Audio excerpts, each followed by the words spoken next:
learners, welcome back to my channel. Today in this video we will try to understand the term communication. In this video we will see meaning of communication, definition for communication by authors. We will see elements of communication, type of communication, and finally we will see 7 C's of communication. Let's start with meaning of communication. Communication is a process through which individuals mutually exchange their ideas, values, thoughts, feelings, and actions with one or more people. Communication is a process of transfer of information from the sender to the receiver so that it can be understood in the right context. Communication is the process of initiating, transmitting, and receiving information. Communication is the mean of making the transfer of information productive and goal-oriented. Communication is the process of sharing information, ideas, and attitude between individuals. So here we have seen communication is a process of passing information and understanding from one person to another. Communication is a system through which two or more persons come to exchange ideas and understanding among themselves. Communication plays a very important role in an organization when it comes to manage the workforce. After meaning of communication, we will move toward definition for communication by different authors. According to Newman and Summer, communication is exchange of facts, ideas, opinion, or emotions by two or more persons. According to Behind Brown, communication is the transmission and interchange of facts, ideas, feelings, or course of action. According to Cumming M.W., the word communication describes the process of conveying message, facts, ideas, attitudes, and opinions from one person to another so that they can be understood. According to Megginson, communication is the process of transmitting meanings, ideas, and understanding of a person or a group to another person or a group. So here we have seen the overall definition tell us that communication is a way of exchanging ideas, knowledge, thoughts from one person to another. It's a way by which people make other people understand what they want to tell, what they want to express. After definition, we will move toward elements of communication. Here in elements of communication, first we have referent, second we have sender, third we have message, fourth we have channel, fifth we have receiver, and finally sixth we have feedback. Let us see all of them in detail. First we have referent. What is referent? A reference motivates the sender or a receiver to share information in the form of message, objects, sound, sight, time, schedule, ideas, perceptions, sensation, emotion, odor, etc. that may initiate communication. For example, a nurse citing a patient with difficulty in breathing may serve as a referent to the nurse, promoting her to initiate communication with the patient. Here is the example. One nurse or one doctor is observing a patient and finding it difficulty in breathing. So that referent will motivate and encourage the doctor or nurse to ask the patient whether he is feeling some kind of problem in breathing or not, whether he is alright or not. And this motivation, this encouragement is called referent. After referent we have sender. A sender is a person who encode and send the message to the expected receiver through an appropriate channel.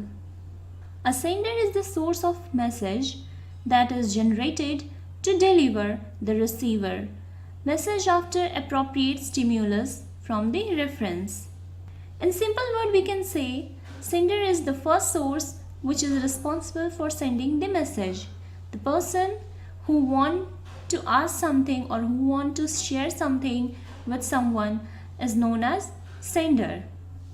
Here in this picture, we can see one person is trying to throw a message on someone else. So here he is called sender. Here we can see another picture. One person is trying to post a letter in letter box. So he is a sender who want to send this letter to someone with the hope that that person will read at the end. Next we have message. The message is the content of communication and may contain verbal, non-verbal or symbolic language. Perception and personal factor of the sender and receiver may sometimes distort this element, and the intended outcome of communication may not be achieved. For example, the same message may be communicated or perceived differently by different individuals. Here in this picture, we can see there are two individuals, one is sender and another is receiver, and in between them the flow of information is called message. We all know for the flow of message, it needs certain channel, whether it's in the form of any device or any media such as air. A channel is the medium through which a message is sent or received between two or more people. Several channels can be used to send or receive the message, that is, seeing, hearing, touching, smelling, and tasting. While selecting channels of communication, several factors are considered. First, availability of channel, purpose, suitability, type of receiver, type of message, preference of sender and receiver, communication skill of the sender, cost, etc. Here in this picture we can see the channel, which is a tower, vehicle through which message is sent, for example, either by magazine, TV or radio. In channel of communication, we will see some classifications. So let us see the classification of channel of communication. First we have visual channel, which is expressed as facial or visual media.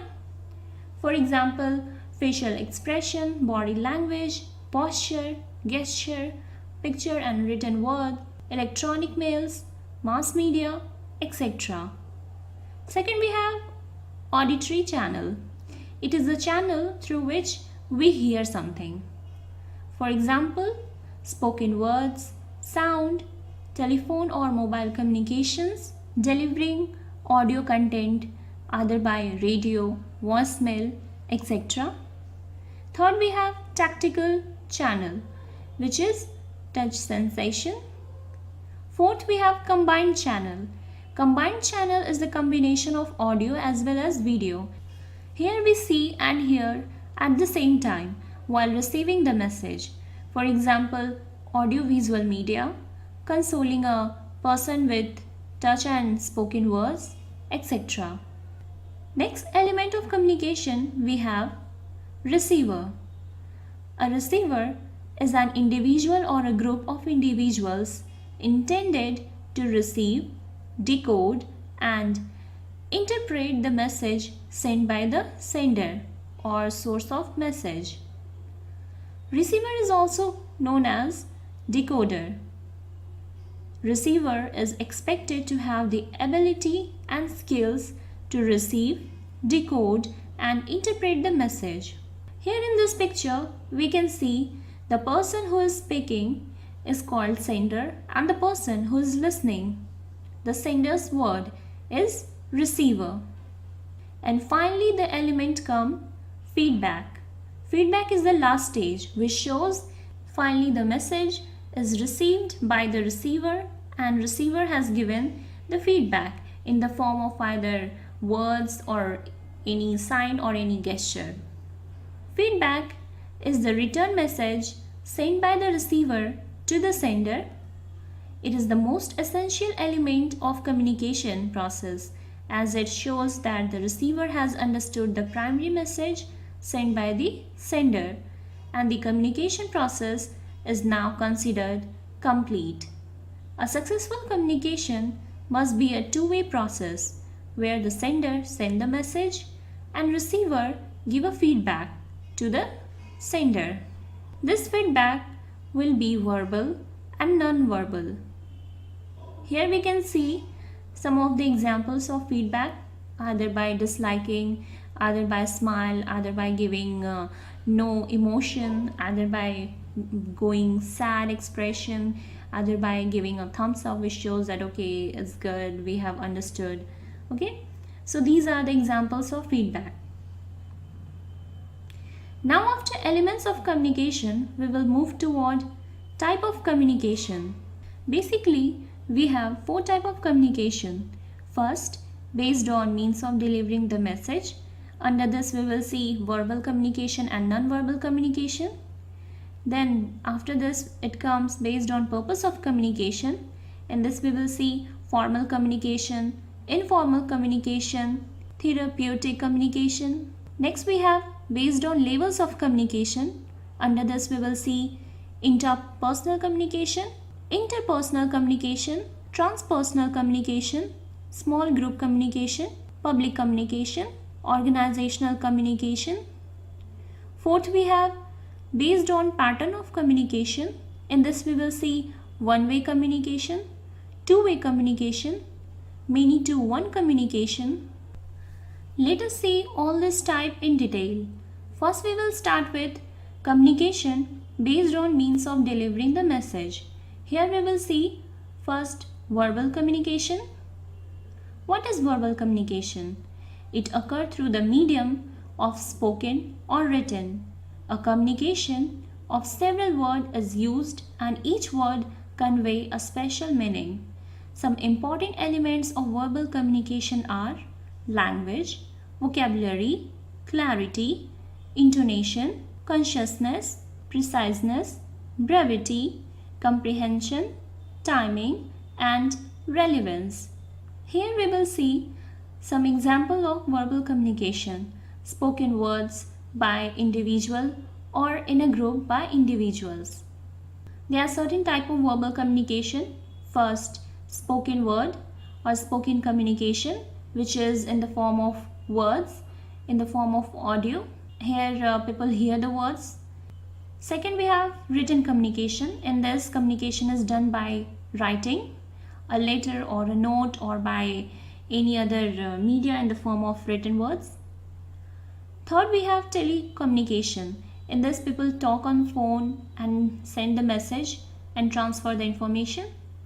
Fourth, we have electronic communication, which is again in the form of any devices or any media which exchange either in the form of applications or softwares or any Gmail or any Outlook or any other applications. Next, we have non-verbal communication. This communication occurs without words, where the five senses and the whole range of body movements, posture, gesture, facial expression, and silence are used for sending and receiving the message. Non-verbal communication is more accurate way of communication because it conveys the true and intended meaning of the message. Here in this picture we can see some of the example of non-verbal communication in the form of gesture, in the form of smile, in the form of eye contact. After this, we will move to non-verbal communication may be accomplished by following means, which is by touch, by eye contact, facial expression, posture, gesture, physical appearance, in the form of sound, silence, etc. After communication, based on means of delivering the message, we will move toward based on purpose of communication. Here in based on purpose of communication, first we will see formal communication. Formal communication flows through line of authority and is generally used in organization to achieve organizational objective. For example, the manager will contact the supervisor for any updates and information rather than contacting directly to labor or workers. Here we have picture for formal communication. Communication happening in a group in an organization where the information related to work is getting exchanged. Under based on purpose of communication, second we have informal communication. Informal communication does not flow through line of authority. Example of informal communication are gossip, chit-chat, and kitty parties conversation. It is very fast and usually take place in social group like friends, family, peer groups, etc. Here in this page we can see the image which represent the informal communication where some people in a group are having a great time and talking while sitting in public places. Next we have therapeutic communication. Therapeutic communication take place between healthcare personnel and a patient with the purpose of modifying the patient behavior.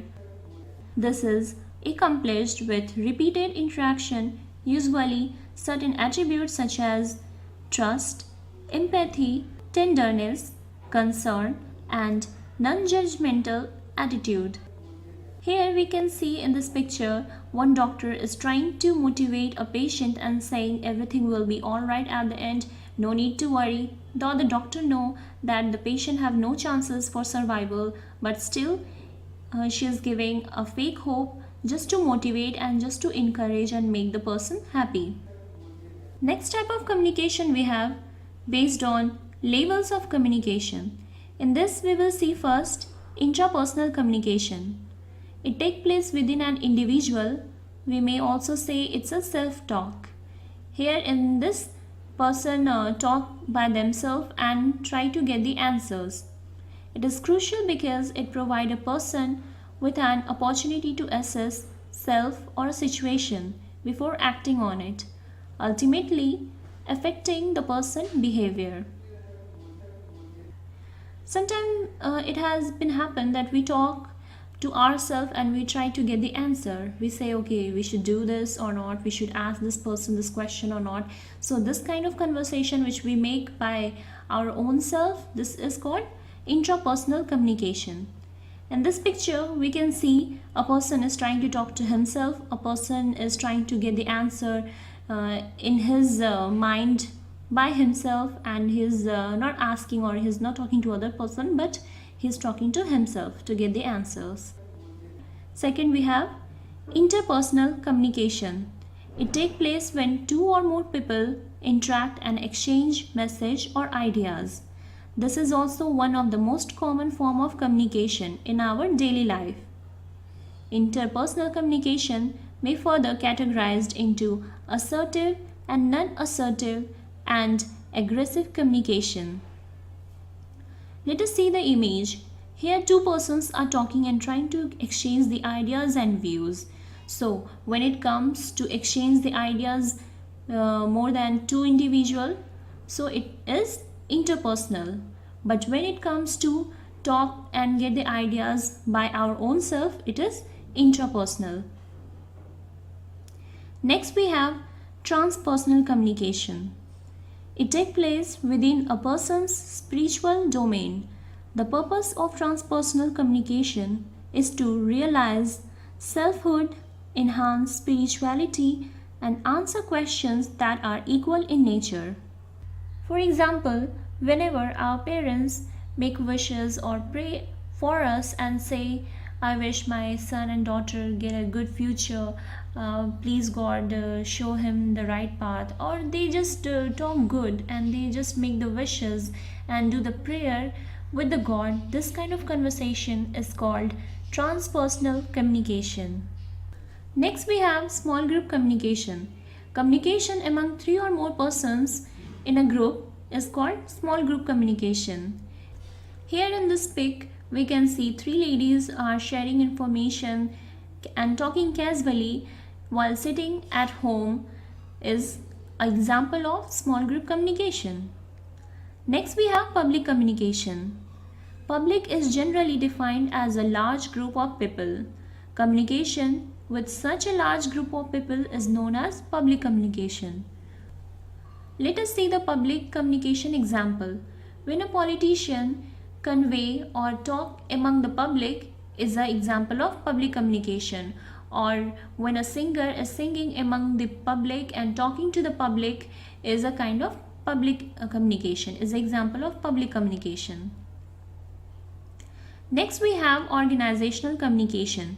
It takes place when individuals and groups communicate within the organization. People in an organization communicate with each other to achieve established organizational goal. Here in this picture we can see few employees are talking to their head or sharing their information and views with the head, and the group members is an example of organizational communication. They are talking formal over here. They are talking subjects related to the work and the project. So this is example of organizational communication. Last type of communication we have based on patterns of communication. And this first we will see one-way communication. It takes place when messages are delivered to the audience from the communicator only without constant feedback. Example of one-way communication is lecture delivered in classroom. Here we can see one teacher is giving lecture without even asking any question or any feedback from the student. He is just delivering the lecture. This is the example of one-way communication. Here only one person is talking, one person is providing the information. So it's a one-way communication. Two-way communication. It takes place when the communicator and audience take part in the process. The audience may raise questions and add information, ideas and opinions on the subject. For example, press conference. In press conference, press reporters and the person who is the center or who is supposed to give the answer, both of them take part in communication. Next we have many-to-one communication. Many-to-one communication take place when many people or more than two people ask the question from one individual. For example, panel interview. In this, two or more person ask the question from the interviewer at the same time. An interviewer give the answer for their question randomly. So this is the example of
let's get started.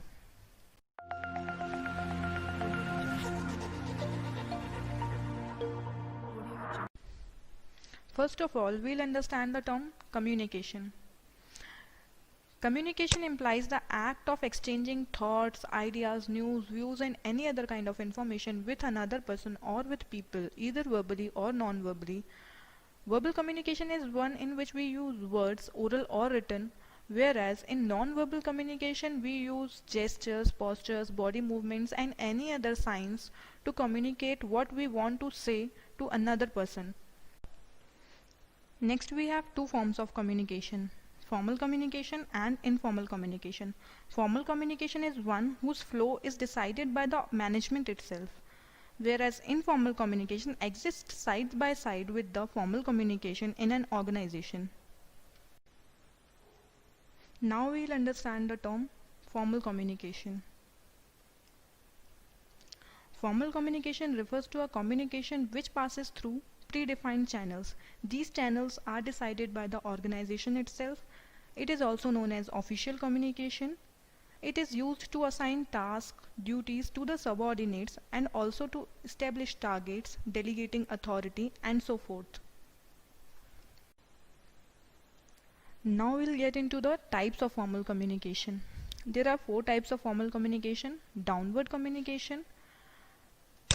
It is a communication between superior to subordinate, which can be in the form of commands, orders. Next is upward communication, which can take place between subordinate to superior in the form of request. Next is horizontal communication, the communication between employees working in different departments but at the same level is horizontal communication. It can be in the form of emails regarding the purchases or marketing, etc.